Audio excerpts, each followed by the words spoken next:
एक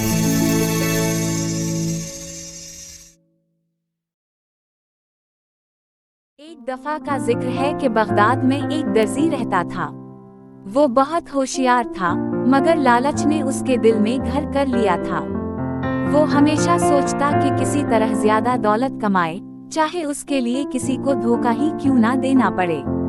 एक दिन इसके पास एक बूढ़ी औरत आई और बोली, बेटे, मेरी ये सोई बहुत कीमती है, मैं उसे बेचना चाहती हूँ।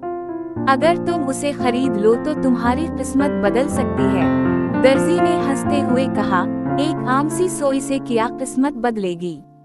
बूढ़ी औरत ने मुस्कुरा कर कहा, ये कोई आम सोई नहीं, ये जादुई सोई है। इससे जो कपड़ा सिया जाएगा वो खुद बखुद सुनहरी हो जाएगा। ये सुनकर दर्जी की आंखें चमक उठें। इसने फौरन सोई खरीद ली और बूढ़ी औरत को कम कीमत देकर रुखसत कर दिया। वो बहुत खुश था और दिल में सोच रहा था कि अब तो मैं बगदाद का अमीर तरीन आदमी बन जाऊंगा। इसने जल्दी से एक कपड़ा लिया और जादुई सोई से सहना शुरू कर दिया। जैसे ही उसने पहला टांका लगाया, कपड़ा वाकई सुनहरी हो गया। अब उसका लालच और बढ़ गया। वो दिन रात सोने के लिबास तैयार करने लगा, मगर जैसे ही इसका दिल और ज्यादा लालच करने लगा, अचानक जादुई सोई गायब हो गई।